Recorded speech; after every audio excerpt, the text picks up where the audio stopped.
దురదృష్టకరమైన విషయాలు 2. ఒకటి తెలంగాణలో, ఒకటి ఆంధ్రప్రదేశ్‌లో.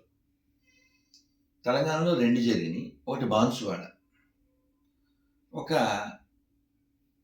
షాపింగ్ మార్ట్‌లో పనిచేసే అమ్మాయి అమ్మవారి పాటలు పెట్టుకుంది. ఎవరో పంది జాతికి సంబంధించిన వాడొచ్చి ఆ అమ్మాయితో అసభ్యంగా మాట్లాడి అది ఆపేయమని చెప్పాడు. అసలు ఈ విదేశీ పందుల మతాలకి మన దేశానికి ఏ సంబంధం లేదు. నంబర్ 1. మనకు అక్కర్లేని దరిద్రాన్ని మనం రోజు వినాల్సొస్తుంది. ఎందువల్లంటే హిందువులు కులం అనేటువంటి దరిద్రంలో, ధన వ్యామోహంలో పడ్డారు కాబట్టి. రెండో సంఘటన తెలంగాణలోనే. ఒక అమ్మవారి జాతర, ఒక పసిబిడ్డను తీసుకుని ఒక తల్లి వెళ్తే వాళ్ళు ఏదో టిక్కెట్టు, గొడవ, గోష్ఠి, తన్నడం, అరవడం, ఆ పసిబిడ్డని కాళ్ళ దగ్గర పెడితే కూడా వాళ్ళు చాలా అన్యాయంగా ఆ పసిబిడ్డని చంపేశారు.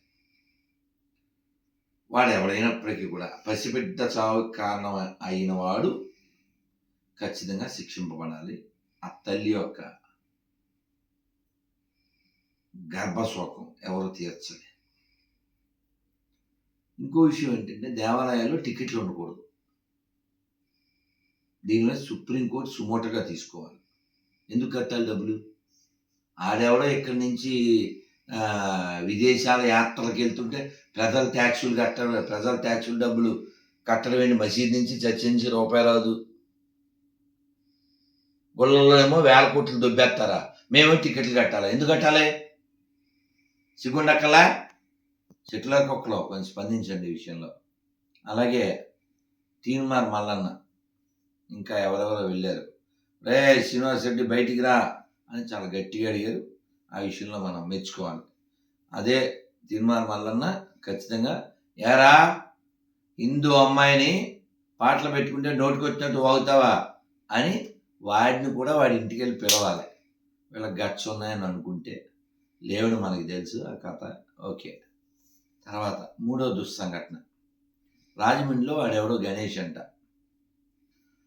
పాలు కల్తీ చేస్తే ఇద్దరేమో చనిపోయారు. ఆవుల్ని మేపేవాళ్ళు, గేదెల్ని మేపేవాళ్ళు తగ్గిపోయారు. పాలు తాగేవాళ్ళు, టీలు తాగేవాళ్ళు పెరిగారు. పాలు ఎక్కడి నుంచి వస్తాయి? దానికి తోడు మళ్ళీ ఇప్పుడు అదేదో మాంసం అని చెప్పి రకరకాల మాంసాలు తినేస్తున్నారు. నువ్వు జంతువధ చేస్తూ జంతువుల పాలు కావాలంటే ఎట్లా వస్తాయి? సో కల్తీ చేసిన కల్తీ నా కొడుకు గణేష్ అయితే ఏంటి, గజిన్ మహమ్మద్ అయితే ఏంటి, వాడు శిక్షింపబడాలి. అంతే కదా? దొంగ ఇది దొంగ, లంగ ఇది లంగ. సో కాబట్టి దీంతో ఏకీభవించే వాళ్ళు చక్కగా మంచి కామెంట్ పెట్టండి. ఏకీభవించిన వాళ్ళు ఎందుకు ఏకీభవించడం కూడా చెప్పండి. Okay sir, thank you very much. మన 2 తెలుగు రాష్ట్రాలు ఆనందంగా ఆరోగ్యంగా ఉండాలి. కల్తీ చేసిన వాడు ఏ మతం వాడైనా వాడిని వెంటనే శిక్షించాలి. వాడు ఏ ప్రాంతం వాడైనా, ఏ కులం వాడైనా కల్తీ చేసిన వాడు శిక్షింపబడాలి. దీన్ని అంగీకరిస్తున్నామనేటువంటి ముస్లిమ్స్, క్రైస్తవులు, హిందువులు భాషతో మతంతో సంబంధం లేకుండా ఎస్ అని చెప్పండి. ధన్యవాదాలు. భారత్ మాతకి జై. Thank you.